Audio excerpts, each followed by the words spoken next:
Well, year 2 of Valhalla expansions. Is it any better than year 1? Not really. I mean, before this thing even came out, I could point out some very obvious flaws. For one, a DLC based entirely around Odin and oh, whatever, you get what I'm saying, the Dwarf Realm. The point is, I personally didn't like the Asgard stuff from the main game, so an entire DLC based around it did not interest me at all. But at the very least, I thought it could be something new and refreshing because I am so sick of Assassin's Creed Valhalla. Seriously, I've had too much of this game, so maybe it's my own fault, but I had to satisfy my curiosity. But I'm over 100 hours in the game, which isn't even a lot compared to some people, and I'm just so burnt out from this game. But what I found to be the most outrageous about this DLC before it even came out was the price. $40. $40 for a DLC. It's not even that long of a DLC, mind you. It's around the same length of Wrath of the Druids and Siege of Paris, like 8 to 12 hours. This DLC almost costs as much as a full game. That's crazy how Ubisoft can get away with charging that much for a lame version of God of War. Seriously, if you love Norse mythology, go play God of War, not this. But I mean, $40, man. I could buy The Witcher 3 for full price for a second time for that price. And for $40, I was hoping there would at least be a lot of new stuff to completely refresh the experience. But aside from the powers, which are admittedly fun at first, they quickly lose my interest when everything else in the DLC is spent doing exactly what you did in the main game. The mission design is still unbelievably repetitive. The raids, light puzzles, even the curses, which instead of shooting one curse, you gotta shoot it like 5 times. Wow, talk about innovation. And honestly, it's hard to believe that a story where you play as Odin and fight against Surtur, the Moose Bulls, and Jotuns to save Baldur could be boring. But somehow, Ubisoft pulls that off. There's so many moments in the story that just make me cringe. There's just no passion or inspiration behind some of these story moments, and you can tell. Untie me! The wolf is coming and I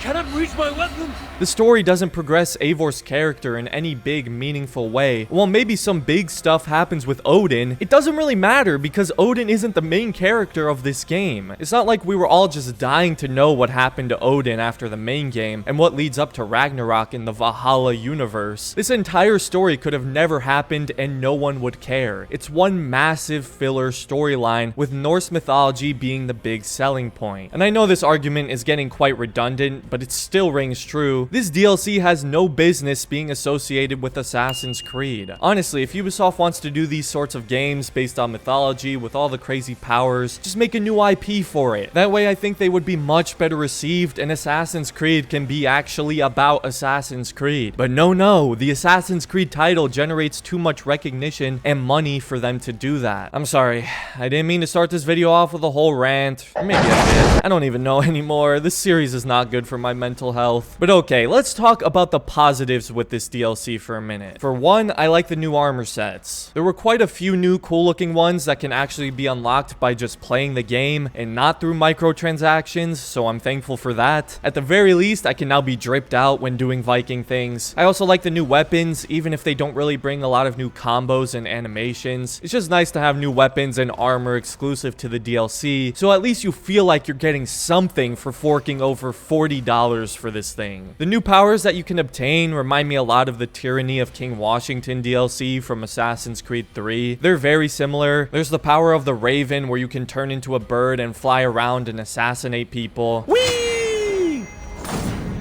There's also a power that lets you blend in with the Moose Bulls or the Jotuns that comes with a teleportation assassination, which is neat and fun to use. Got some cool looking stealth kills with that. There's also another where you can turn enemies into ice and shatter them. The powers were honestly one of my favorite parts about this DLC, even though they did get old pretty quick for me. You can make some slight upgrades to them with extra skills or duration as well, which helps a little bit. However, you can only have 2 powers equipped at a time, and you can only change them by looting them off dead enemies, which I don't understand why you can't just cycle through them at will, because it's very frustrating, especially when a mission requires you to use a certain power, but you don't have it currently, so you have to go out of your way to find them. The power also runs on Hugr, I think I'm saying that right, and you can obtain Hugr by killing enemies or looting it from these plants all over the world. The powers definitely help to refresh the gameplay experience a little bit, but I definitely think there needed to be more, because at the end of the day, it still felt really repetitive to me. There's also a new rarity for the armor armor and weapons, the divine rarity, which is nice. You can upgrade all your gear further and get more powerful than the previous cap. Again though, this DLC severely lacks new mission designs. I'm really disappointed there were no infiltration missions in this DLC. That was like one of the big new things they added in Siege of Paris that I actually really enjoyed, and for some reason there's none of that in Dawn of Ragnarok. Instead, really all that's new are the dwarven shelters, which all you have to do for those is follow a bunch of signs. Not very exciting mission design at all. And the arena tales, where you just fight a bunch of enemies as Javi boasts about all the foes he's slain to this Valkyrie chick, and you get some rewards, which I got bored of real quick. It also doesn't help that there's a lot of missions where you just spend like 5 minutes following people and listening to dialogue. It's so blatant that these are in there just to deliver exposition and fill the runtime of the DLC. You take out all these filler and meaningless missions, and this is a really short story. But they've got to justify the $40 price tag somehow. I will say at the very least, I like the look of the world visually. It looks really good, and it's actually distinguishable from the main game's world of England. However, it's just as empty and hollow. It's the same old checklist style of world activities with the raids, curses, and the shelters. I'm just so tired of all that stuff. I mean, would it really have killed them to come up with a few fun new things to do in the world, rather than the same things we've done for 60 plus hours in the main game? Look, I know I'm being really negative in this video, and if you've seen my videos before, you'll know I don't particularly like bashing stuff, but I'm so fed up with Assassin's Creed Valhalla and how they've handled the post-launch content, so I'm gonna be brutally honest and level with you guys here. I wouldn't recommend this DLC. I don't think it's at all worth the $40, not even close, and I thought it was a stretch when they charged $25 for the Wrath of Druids. But of course, I know some people really enjoy Valhalla and will likely enjoy this DLC, and if that's you, good for you. I'm just giving you my opinion here, and I don't think this DLC is worth it at all. But of course, let me know how you guys feel about Dawn of Ragnarok in the comments, and if you enjoyed the video or found it helpful, consider subscribing to the channel. We are so close to 100k, so thank you so much for that, everyone. But man, AC Rift better be good, because I am so fed up with this series right now. I knew I should have played Elden Ring instead.